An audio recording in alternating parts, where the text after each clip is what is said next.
Welcome to the Bold, ladies and gentlemen. I want to give you an update for those who've been trying to reach out what so far is going on.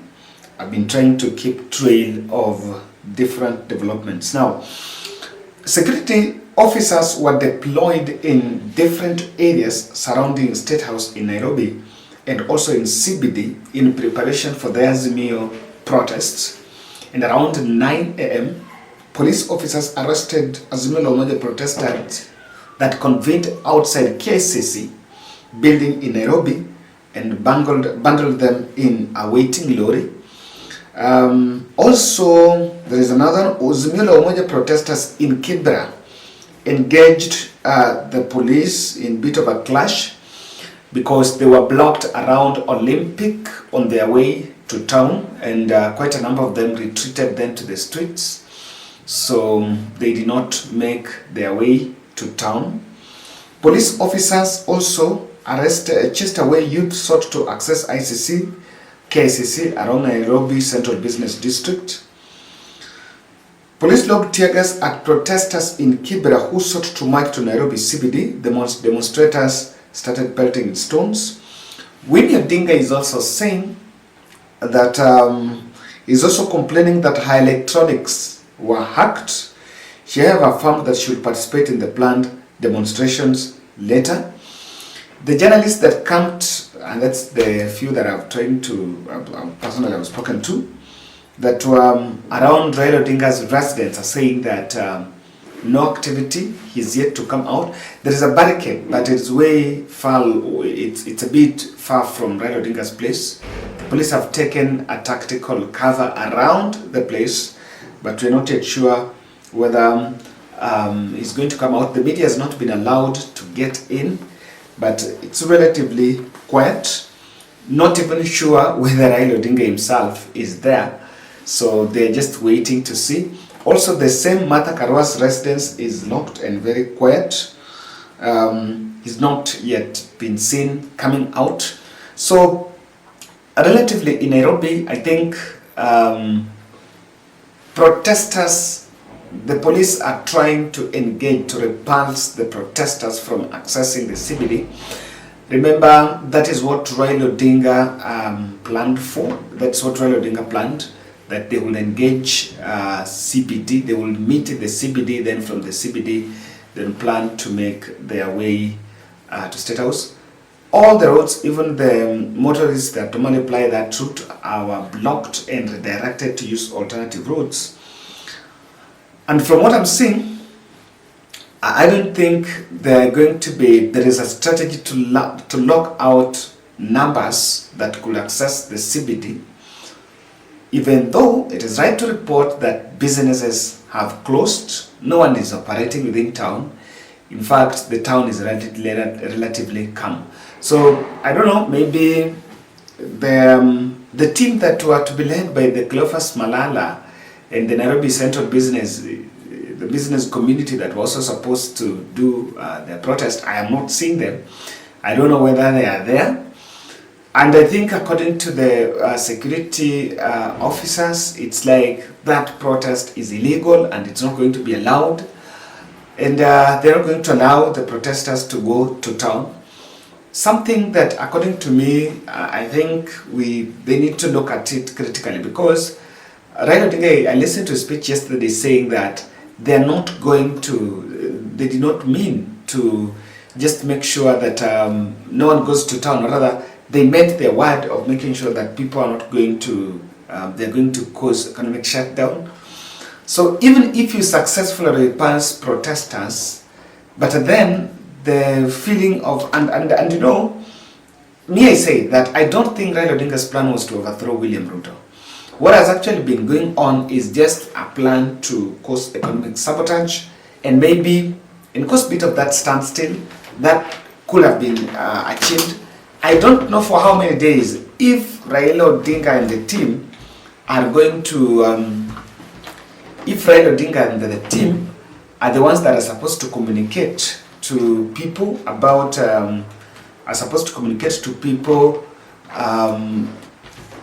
about what's the next course of action, and they say that they're going to continue. I don't know that we're going to have that game of cat and mouse and blocking the roads every day for as far as Azimio la Umoja will plan it, because at the end of the day, if you've blocked protesters, then it seems you've blocked everyone, because you don't know who is a protester. But if you blocked everyone, then what's the need? Because at the end of the day, no one is going to turn up.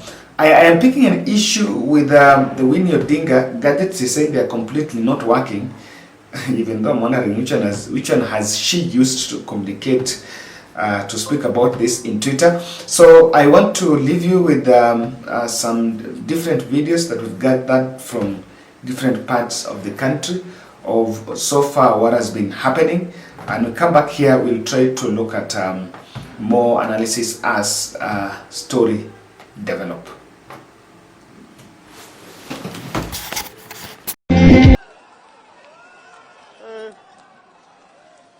Charge.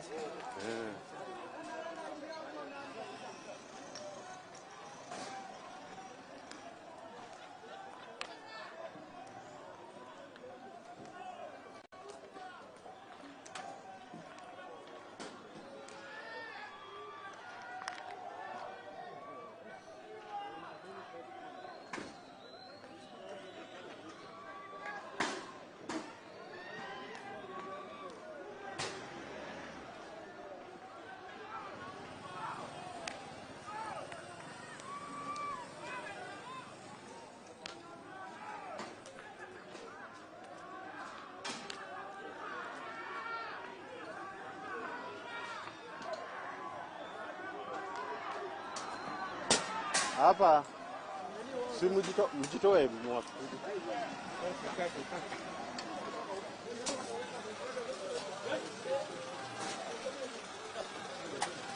Sorry. Sasa pande.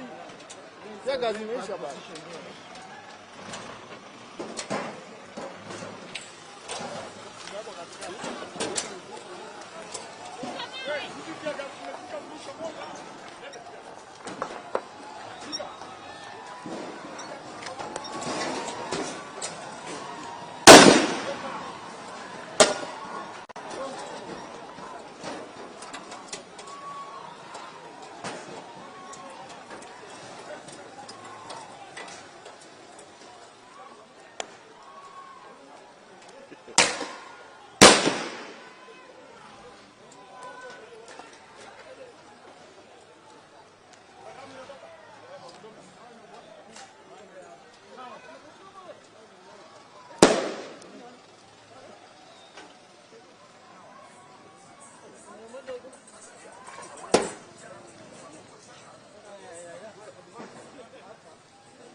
Zarudi huko kweli? Zarudi huko. Tulikuwa tumeelezwa. Eh?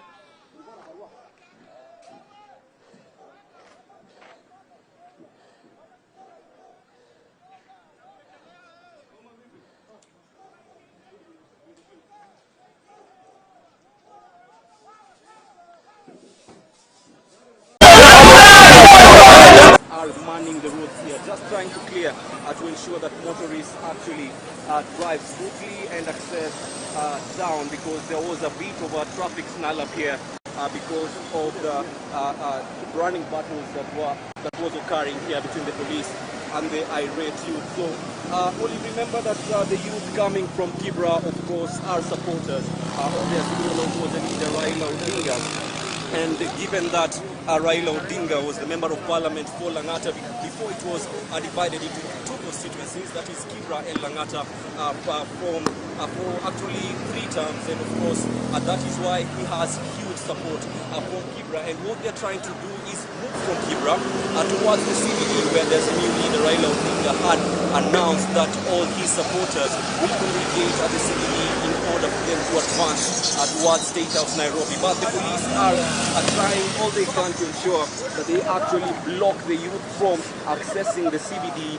And you can see here they're actually manning this particular road and trying to actually, they have made a few arrests here, people who are trying to actually access down, people who are the youth actually, who are pelting stones. A few of them have been arrested here by the police. But Olive, also earlier on we were caught up in the middle of a battle between the police and the youth in Kibra, but actually we managed to get out safely. Just to show you how the road here in Goldberg looks like, Olive, you can see the traffic here is not as high. The traffic here is not as because of the insecurity here. You can see a few vehicles, they are just applying these routes, and earlier on we saw public vehicles actually turning around, making a turn here because of the youth who are actually gathered here to light a fire, but that was unsuccessful as they were dispersed by the police. So Olive, that is the situation as of now, running battles here, but you're here and I on the ground, of course, just to bring you updates as they occur here from the heart of the action, Olive.